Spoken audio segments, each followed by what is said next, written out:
Un cordial saludo a nuestro profesor Juan Briceño, responsable de la materia de histología, embriología y genética. Nosotros somos el equipo número 2 y en esta oportunidad estaremos hablando sobre el tejido conectivo. Mi nombre es Lisandro Ávila y daré inicio al tema. El tejido conectivo o conjuntivo es el principal constituyente del organismo. Bajo el nombre de conectivo se engloban una serie de tejidos heterogéneos, pero con algunas características compartidas. Una de estas características es su origen mesenquimático del mesodermo embrionario, además de la existencia de una matriz extracelular generalmente abundante en la que se encuentran las células.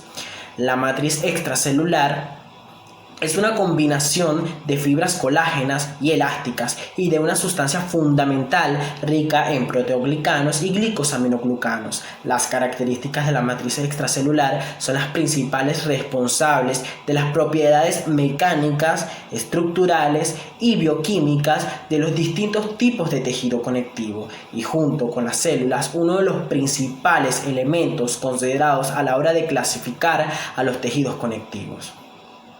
En general, los tejidos conectivos se consideran como tejidos de sostén, puesto que sostienen y cohesionan a otros tejidos dentro de los órganos, sirven de soporte a estructuras del organismo o al propio organismo y protegen y aíslan a los órganos.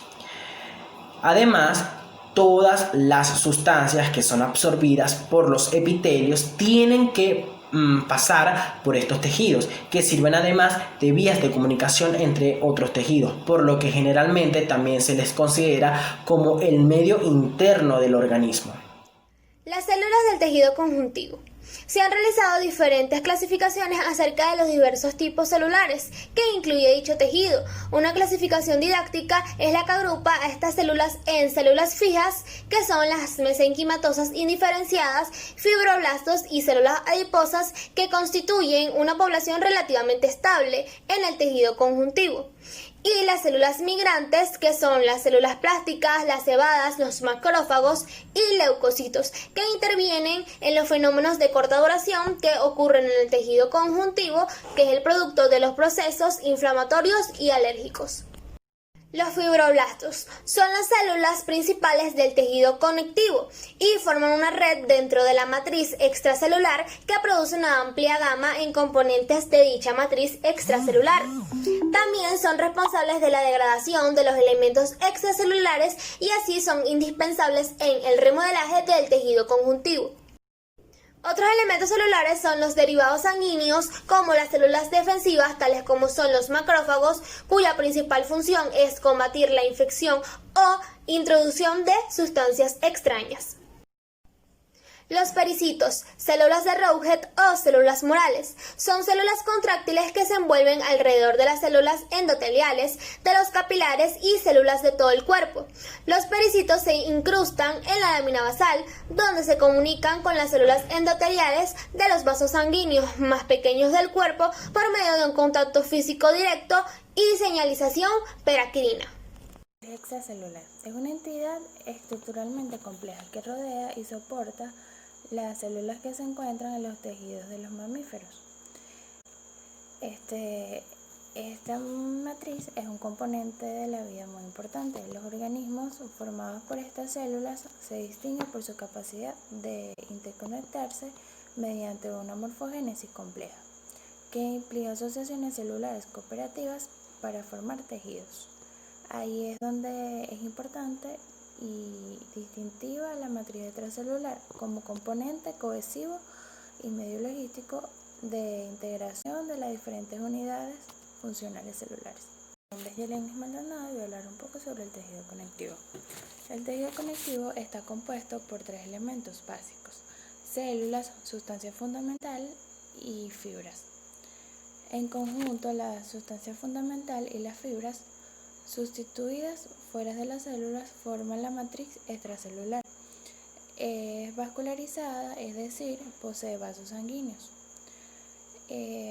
Este tejido es el tejido más abundante y más ampliamente distribuido en el organismo.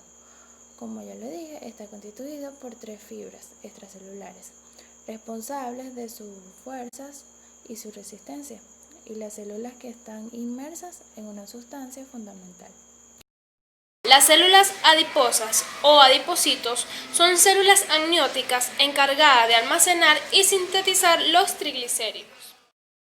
Los adipocitos uniloculares son unas células redondas de gran tamaño rellenas de una sola gotícula de lípidos que predominan en el tejido adiposo blanco. En la microscopía electrónica presentan un delgado halo citoplásmico con abundantes ribosomas. También un aparato de Golgi poco desarrollado, escasas mitocondrias y numerosas vesículas pinocíticas en las proximidades de la cara citoplasmática de la membrana celular.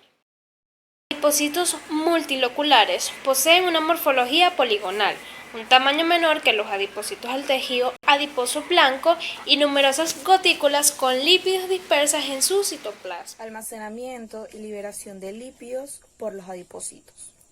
Durante la digestión, la lipasa pancreática cataboliza los lípidos presentes en la luz del intestino delgado en ácidos grasos y glicerol, los cuales son absorbidos por las células de absorción de superficie epitelial. En el citoplasma de estas células, los ácidos grasos y el glicerol pasan al retículo endoplásmico liso, en el cual se esterifican de nuevo y se transportan al aparato de Golgi, en el cual se rodean de proteínas.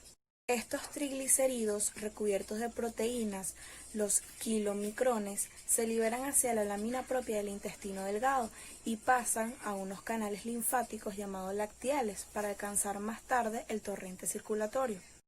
Los capilares que irrigan el tejido adiposo poseen una enzima, la lipoproteína lipasa, que fabrica los adipocitos y se localizan en la superficie luminal de las células endoteliales.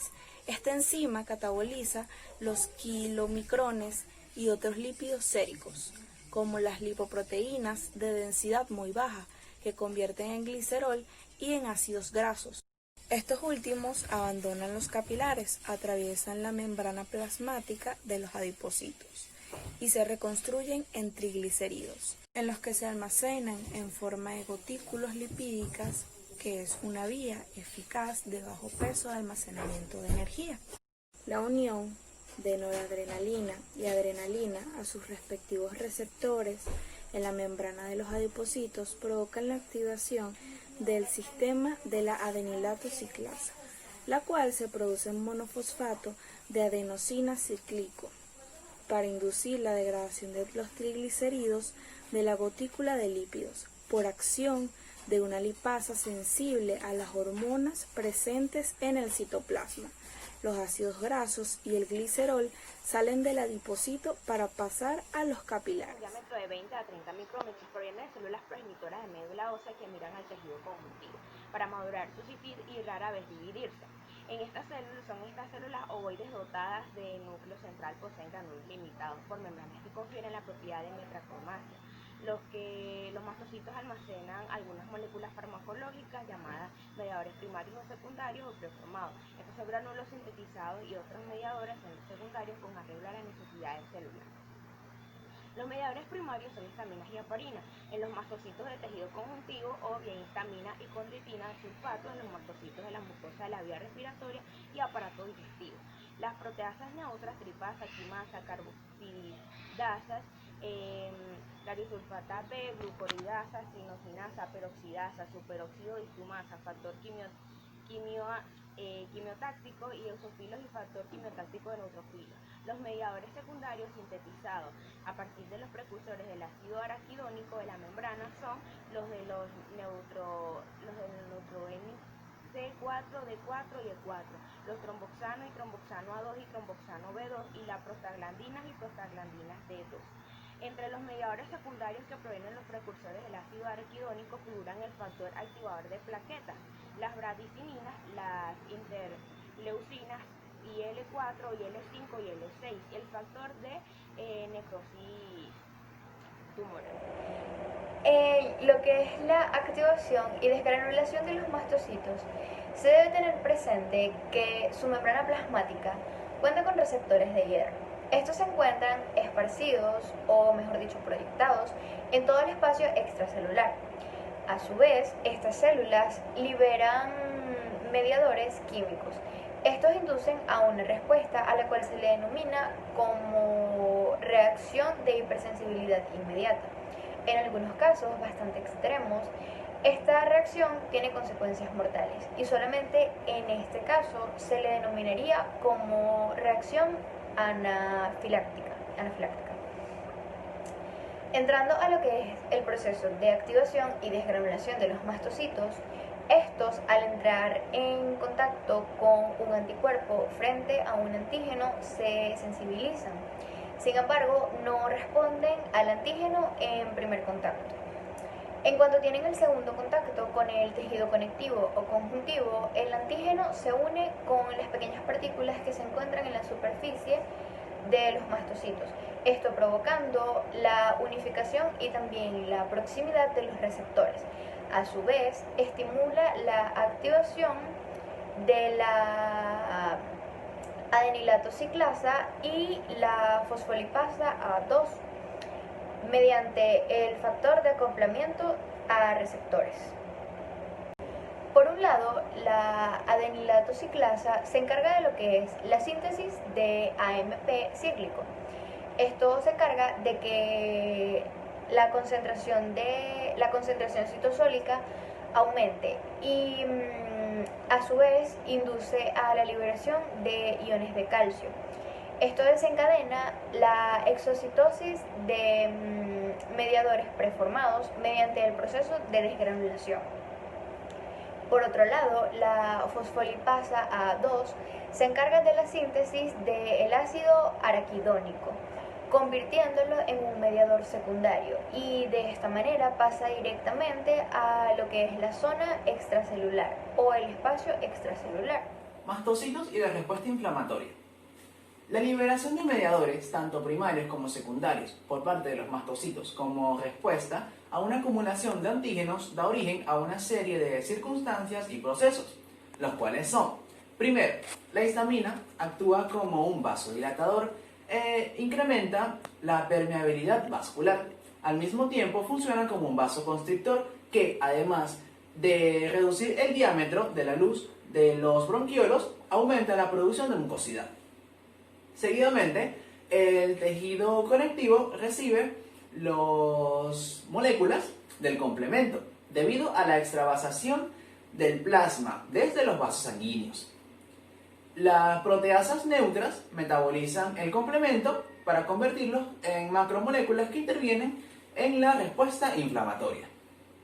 Después de esto, los factores quimiotácticos de neutrófilos y eosinófilos reclutan neutrófilos y eosinófilos respectivamente y los dirigen hacia el foco de la inflamación. Los primeros se encargan de destruir microorganismos, mientras que los segundos fagocitan complejos antígenos, anticuerpos y destruyen parásitos. Luego está la bradicinina, la cual aumenta la permeabilidad vascular y genera la sensación de dolor en el área de la inflamación. Seguido de esto, los leucotrienos C4, D4 y E4 realizan funciones similares a las de la histamina, pero con más potencia. Cabe destacar de que estos no tienen ninguna relación en la producción de mucosidad.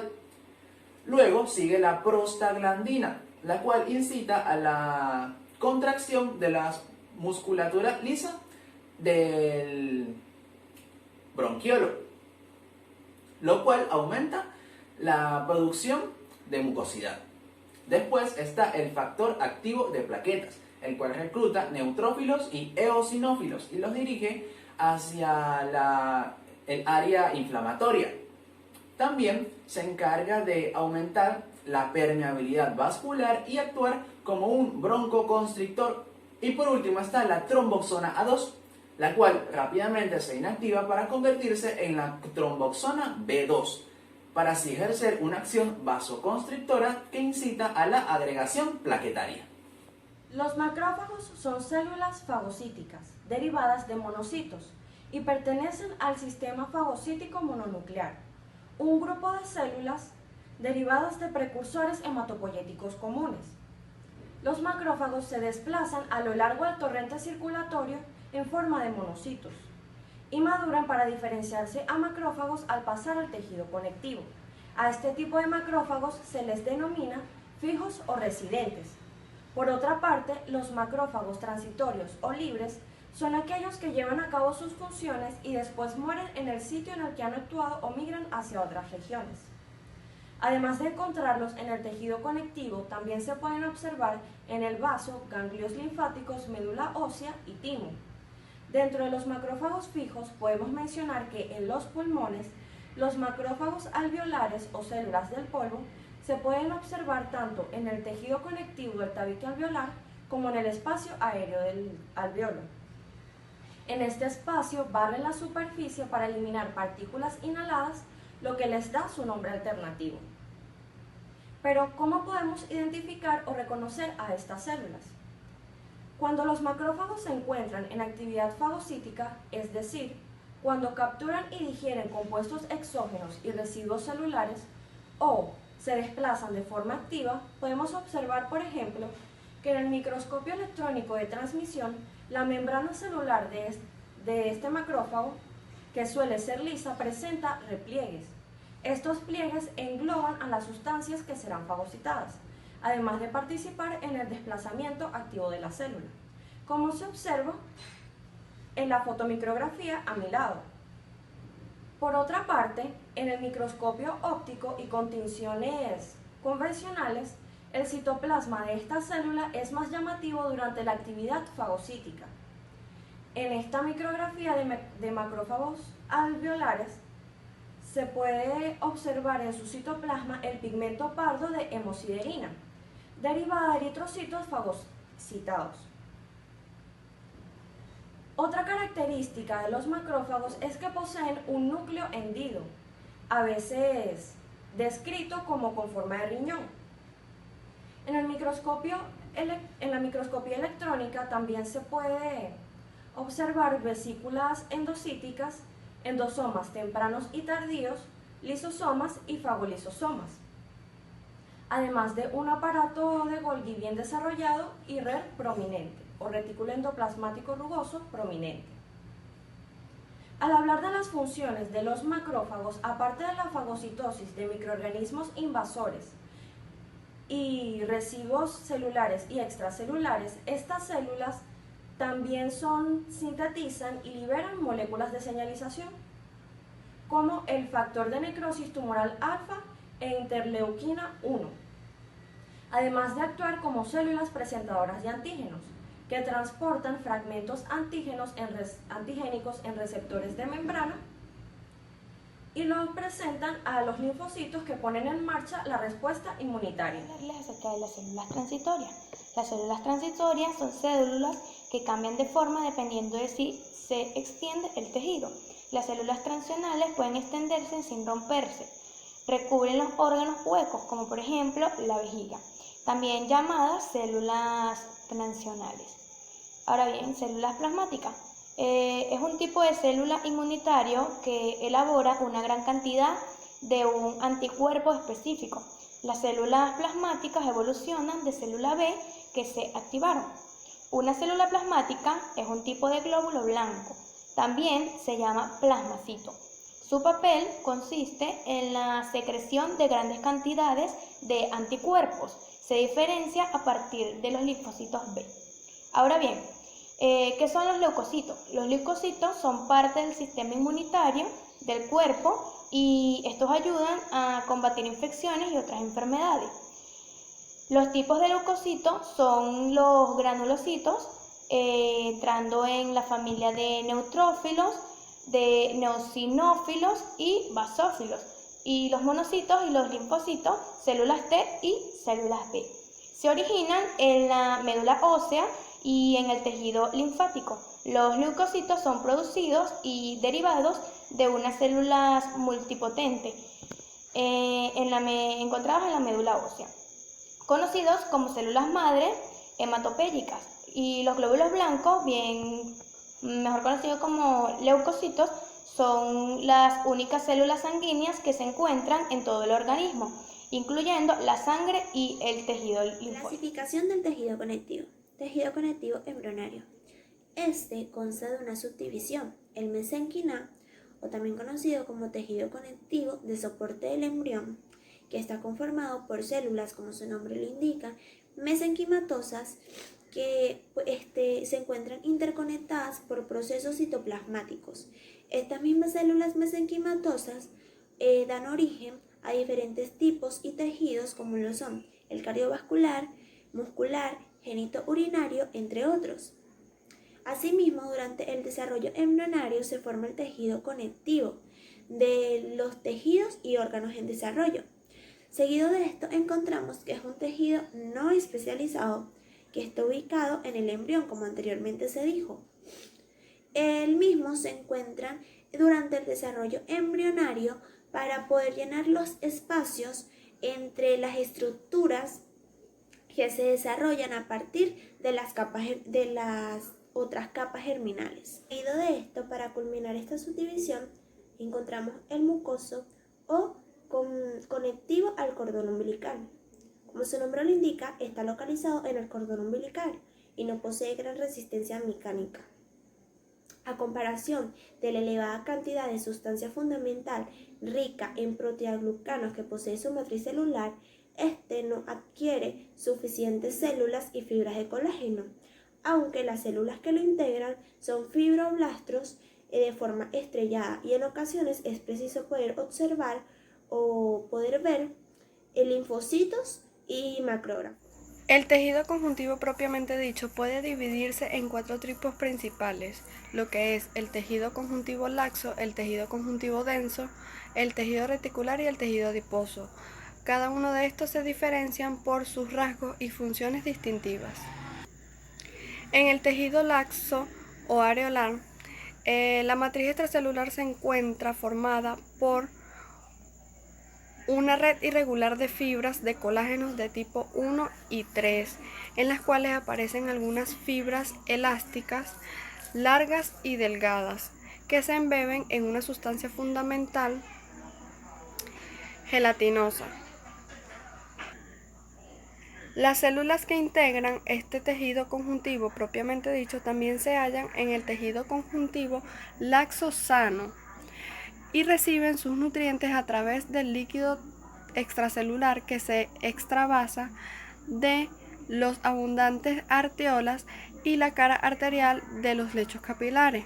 El tejido conjuntivo laxo se encuentra presente principalmente en la piel y envuelve a los haces neurovasculares.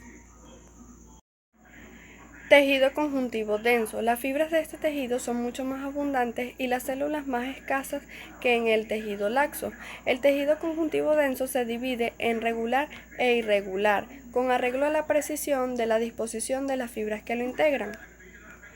1. Tejido conjuntivo colagenoso, denso y regular. Las haces de fibras de colágeno de tipo 1 se disponen de manera aparentemente aleatoria, lo que le confiere al tejido gran flexibilidad y elasticidad, además de la resistencia a las fuerzas de la tensión. Este forma la dermis de la piel, las cápsulas de un gran número de órganos y las vainas de tejido conjuntivo de los nervios y los vasos sanguíneos de gran calibre. 2. Tejido conjuntivo denso regular. Se subdivide en 2 grupos, colagenoso y elástico, en función de las cuales sean sus fibras predominantes. Esto quiere decir que el tejido conjuntivo colagenoso regular denso es el cual constituye los tendones, las aponeurosis y los ligamentos, formados mayormente por haces gruesos de fibras de colágeno tipo 1. Que contienen sustancias fundamentales y fibroblastos comprimidos entre ellos. De igual manera, también está el tejido conjuntivo elástico regular denso, formado por haces de fibras elásticas muy empaquetadas y dispuestas en paralelo, entre los cuales aparecen fibroblastos. Este tejido forma láminas perforadas como la membrana fenestrada de la aorta o bien los haces cortos y gruesos, como los ligamentos nucal de la columna vertebral. El tejido adiposo, o conocido también como tejido graso, es de origen mesenquimal. Este está conformado por la asociación de células y la acumulación de lípidos en su citoplasma. tiene propiedades mecánicas como lo son el soporte, protección y aguante de los órganos internos del cuerpo. También se encarga de estas mismas propiedades en algunas extremidades del cuerpo. Tiene propiedades metabólicas y también se genera en sí mismo grasas para el organismo. Califica o distingue el tejido adiposo por sus características, como es multicelular, que es el tejido pardo, que se encuentra generalmente en la parte prenatal. Y se dice que es la única parte donde se encuentra este tipo de tejidos. Y el tejido adiposo blanco se encuentra o se distingue en la parte postnatal.